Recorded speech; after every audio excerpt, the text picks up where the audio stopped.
శరణ్య రావడం కాంచన గమనిస్తుంది. ఇదిగో శరణ్య వస్తుంది, తొందరగా కానీ అని అనన్యతో అనగానే సరే అని చెప్పి అనన్య కలిపేసి ఇంకా ఏం తిన్నట్టు బయటకు వచ్చేస్తుంది. అప్పుడు శరణ్య వచ్చి ప్రాణం తీసుకొని బయటకు వస్తుంటుంది. అదంతా ఇంకా అనన్య చూస్తూ ఉంటుంది. తన నిందలు పడాలి, అవమానం జరగాలని చెప్పి అనుకుంటూ చాలా కోపంగా ప్రాణం చూస్తూ ఉంటుంది. శరణ్య చాలా సంతోషం ప్రాణం తీసుకొచ్చి పంతులుగా తీస్తూ ఉంటుంది. ఇంకా రొత్తం ప్రారంభిద్దామని పంతులు గారు అనగానే ఇంక ఇద్దరు జంటలు కూర్చుంటారు. ఇంకా పంతులు గారు చెప్పినట్టు ఇంకా పూజలో కూర్చొని ఇంకా అలా చేస్తుంటారు. దర్శనం మాత్రం శరణ్ మీద చాలా కోపం వస్తూ ఉంటుంది. ఇంకా అలాగే చూస్తూ ఉంటాడు. బాబు, ఈ రక్షాబంధన్ మీ భార్య కట్టండి నేను పంతులు గారు దర్శనకి ఇస్తూ ఉంటాడు. దర్శనం చాలా కోపంగా అని శరణ్ చూస్తూ ఉంటాడు. శరణ్ చాలా ఇబ్బంది పడుతూ ఉంటుంది. ఇంకా దర్శనం ఇంకా అలా చూస్తూ ఉంటుంది. రోహిత్ ఏమో అనన్యకి రక్షాబంధన్ కడుతూ ఉంటాడు. శరణ్ చేయిస్తుంది కానీ దర్శనం చాలా కోపం చూస్తుంటాడు. అదంతా పంతులు గమనిస్తూ ఉంటారు. అనన్య కూడా అలాగే చూస్తూ ఉంటుంది. బాబు కట్టు బాబు అని చెప్పి అనగానే ఇంకా దర్శన్ ఇంకా ఏం మాట్లాడి శరణ్యకి కడుతూ ఉంటాడు. అమ్మ మీరు మీ భర్త కట్టండి అని చెప్పి పంతులు అనగానే సరే అని చెప్పి శరణ్య అలాగే చేస్తూ ఉంటుంది. ఇంకా దర్శన్ చాలా కోపంగా చూస్తూ ఉంటాడు. పంతులు చెప్పినట్టు ఇద్దరు జంటలు చేస్తూ ఉంటారు కానీ దర్శన్ మాత్రం పదే పదే చాలా కోపం వస్తుంది. అనన్య మాత్రం పదే పదే ప్రహారం చూస్తూ ఉంటుంది. శరణ్యకి అవమానం జరగాలి, అందరితో తిట్లు తినించుకోవాలి, నిందలు పడాలని చెప్పి అనుకుంటూ చూస్తూ ఉంటుంది. అన్నీ తెలుసుకున్నవాడు కదా నా భర్త, నన్ను అర్థం చేసిన చేయి స్వామి అని శరణ్య దేవుడి మీద భారం వేస్తూ దనబడుతుంది. అన్నీ తెలుసు, నేను అనుకున్న సాయిచులాగా నన్ను ఆశ్రయించు అని అనన్య కూడా దేవుడి మీద భారం వేసి అడుగుతూ ఉంటుంది. గీత మాత్రం చాలా బాధపడుతుంది. నా అల్లుడు మనసు మారి నా కూతురుని అర్థం చేసుకొని వాళ్ళిద్దరు కలకాలం సంతోషంగా ఉండేలాగా ఆస్వాదించు అని దేవుడు భారం వేసి అడుగుతూ ఉంటుంది. ఇంకా పంతులు గారికి పూజ ముగించిపోతూ ఉంటారు. దేవుడికి హారతి ఇస్తూ ఉంటారు. హారతి ఇచ్చాక ఆ తర్వాత అందరిని హారతి తీసుకోమని చెప్పి అంటూ ఉంటారు. పూజ అయిపోయింది, ఇంకా చెప్తాను వినండి అని చెప్పి పంతులు అంటూ చెప్తూ ఉంటారు. ఇంకా ఇద్దరు జంటలతో సహా కుటుంబ సభ్యులు అలాగే వచ్చిన ముత్తైదులు కూడా అందరూ వింటూ ఉంటారు. ఈ వ్రతం చేయించుకున్న వాళ్ళకి విన్న వాళ్ళకి స్వామివారి అనుగ్రహం అలా కటాక్షం దొరుకుతుందని పంతులుగా చెప్తూ ఉంటారు. ఆ తర్వాత దేవుడి నామని చెప్పిస్తూ ఉంటారు. ఇదిగోండి ఈ తీర్థం అందరికి ఇవ్వండి అని చెప్పి ఆనందకి పంతులు ఇస్తుంటారు. ఆనందంగా అందరికి తీర్థం ఇస్తూ ఉంటుంది. అందరు ప్రయాణం తిన్నాక భోజనం చేసి వెళ్ళండి అని ఆనందం అంటుంది. అదంతా అనన్య విని నవ్వుకుంటుంది. అవును, వీళ్ళు వెళ్ళేది హాస్పిటల్కి, ఆనంద పరుగు పోయేది గంగలోకి. చాలా సంతోషం నవ్వుకుంటూ చూస్తూ ఉంటుంది. ఇంకా అందరూ తింటాక సిద్ధమవుతూ ఉంటారు. ఇంకా దగ్గరుండి వడ్డిస్తూ ఉంటారు. అమ్మ అందరికీ అన్నం వడ్డిస్తారు కదా, ఇగో ప్రహారం పెట్టు అని చెప్పి పంతులు సరే అని చెప్పి శరణ్య వెళ్ళి ప్రహారం తీసుకొస్తుంది. వడ్డించు అని చెప్పి అనన్య నవ్వుకుంటూ చూస్తూ ఉంటుంది. అక్క మీరు కూర్చోండి అని శరణ్యగానే ఒక్కసారిగా కాంచన అలాగే అనన్య టెన్షన్ పడుతూ ఉంటారు. ఇదిగో నేను కూడా హెల్ప్ చేస్తాను, వడ్డిస్తానులే అని ఆయన తప్పించుకోబోతూ ఉంటుంది. ఏం పర్లేదు, వడ్డించాను కదా మీరు తినండి, మీరు కూడా కూర్చొని శరణ్యంగానే ఇదిగో ఎందుక మేము తింటానులే, ముందు వాళ్ళ అందరికి వడ్డించు అని కాంచన అంటూ ఉంటుంది. అప్పుడు ఇంకా రోహిత్ వెళ్ళి అనన్య రా, నువ్వు కూడా రా కూర్చోరా అని చెప్పి రోహిత్ ఇంకా లాక్కొని తీసుకుంటూ వెళ్తూ ఉంటాడు. వద్దని చెప్పి అనన్య తప్పించిన ప్రయత్నం చేస్తూ ఉంటుంది. వచ్చి కూర్చో అని చెప్పి ఇంకా రోహిత్ చేపట్టుకొని ఆనంద్ తీసుకొస్తూ ఉంటాడు. ఆ తర్వాత కాంచన కూడా ఇంకా వెళ్ళి తప్పమట్లు కూర్చుంటుంది. ఏంటి మనం కలిపిన మంది మనమే తినాలి ఏంటి అని చెప్పి కాంచన అంటూ టెన్షన్ పడుతుంది. శరణ్య వచ్చి అందరు ప్రాణం పెడుతూ ఉంటుంది. ఆ తర్వాత దర్శన్ కూడా పట్టమని చెప్పి శరణ్య అడుగుతుంది. కానీ దర్శన్ చాలా కోపం చూస్తుంటాడు. ఆనంద్ ఏమో చేపట్టు అని చెప్పి అనగానే దర్శన్ చేపడుతూ ఉంటాడు. ఇంకా ఆ తర్వాత దర్శన్కి ప్రసాదం పెట్టి ఆనందం కూడా పెడుతుంది. ఆ తర్వాత ఒక తర్వాత అందరూ తింటూ ఉంటారు.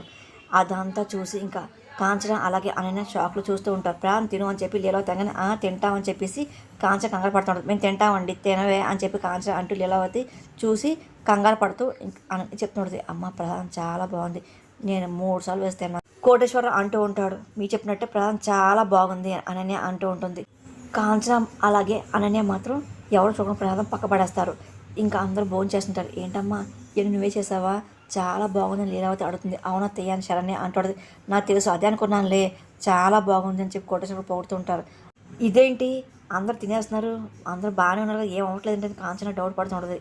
అనన్య కూడా డౌట్ వస్తుంటుంది. కానీ అలాగే చూస్తూ ఉంటుంది. ఆ తర్వాత తినేసే పక్కెళ్ళి ఇదేంటి నువ్వు తెచ్చింది, కల్తీ మందేనా కాదా అని చెప్పేసి అనన్య అడుగుతుంది. 100కి 100 పాలు కట్టగా తీసుకొచ్చాను, 100% గ్యారంటీ ఇచ్చాడు అమ్మే అని కాంచన అంటూ ఆయన అసలు అందులో ఎందులో కలుపుతున్నా సరే వామిటింగ్స్ అవ్వడం, మోషన్స్ కానీ ఒకసారి చాలా ఇబ్బంది అవుతుందని చెప్పని చెప్పి కాంచన కానీ మరి ఎవరు తిన్నా సరే ఏమవడదు అని చెప్పి అని అంటుంది. మా మాగైతే ఇంకా కొంచెం అని చెప్పి అడిగి మరి తిన్నారు కదా, ఆయన అసలు మోషన్స్ అవ్వలేదు, వామిటింగ్స్ అవ్వలేదు అని చెప్పి అని అనిపోతుంది. అప్పుడే ఇంకా ఆనంద వచ్చి చాలా కోపం చూస్తూ ఉంటుంది. అనన్య అలాగే కాంచన షాక్ అయిపోయి చూస్తూ ఉంటారు. ఇంకా ఆనందకు చాలా కోపం వస్తూ ఉంటుంది. వామ్మో ఏంటి వినిసిందా ఏంటి, మనం జంపు అని చెప్పి కాంచన పారిపోతుంది, ఒకసారి మాయమైపోతుంది. ఇంకా అనన్య భయపడుతుంది. ఇంకా అలా చూస్తుంది. ఆనందకు చాలా కోపంగా వచ్చి లాగి పెట్టి కొడుతుంది. అనన్య షాక్ అయిపోతుంది. అదంతా పక్క నుండి కాంచన చూస్తుంటుంది, భయపడుతూ ఉంటుంది. ఎందుకో చేసాను ఆనంద చాలా ఆవేశం అడుగుతుంటుంది. అనన్య ఇంకా ఏం మాట ఇబ్బంది పడుతుంది. ఇంటికి వచ్చిన అతిథులకి మందు పెడతావు నువ్వు బుద్ధి లేదా, నలుగురిలో మా పౌరు తీయాలని చూస్తావా అని ఆనందంగానే ఆయన ఎవరి పరువు తీయాలని చెప్పి నేనేం చూడలేదే, నేను ఏ మందు కలపలా అని చెప్పి అనన్య అనగానే మళ్ళీ ఆనందం లాగిపెట్టి కొడుతుంది. అసలు ఇదేంటి మొత్తం అంతా విన్నాక మళ్ళీ నాకు తెలియదు ఏంటి, ఊరుకుంటుందా ఏంటి ఆవిడని చెప్పి కాన్సెప్ట్ భయపడుతూ అన్నీ వింటూ అనుకుంటూ ఉంటుంది. అన్నకి ఇంకా చాలా కోపం వస్తూ ఉంటుంది. ఇంకా అలాగే చూస్తూ ఉంటుంది. ఆనంద కూడా చాలా కోపం వస్తూ ఉంటుంది. ఊహించలేదు అసలు 2 చెంపలు వాయించింది. అసలు మందు పెట్టిన ప్రసాదం ఎలా మారింది అని చెప్పి కాన్సెప్ట్ డౌట్ వస్తుంటుంది. చూడు అయినా సరే నేను ప్రసాదం పంపించమన్నప్పుడే తనకంటే ముందే నువ్వు బయలుదేరి నేను గమనించా అని చెప్పి ఆనందం మొత్తం జరిగిన విషయం చెప్తూ ఉంటుంది. నువ్వు వంటగదిలోకి వెళ్ళడం అలాగే మందు కలపడం నాకు మొత్తం అంతా నేను చూసాను చెప్పి ఆనందం అనగానే అనన్య షాక్ అయిపోతూ ఉంటుంది.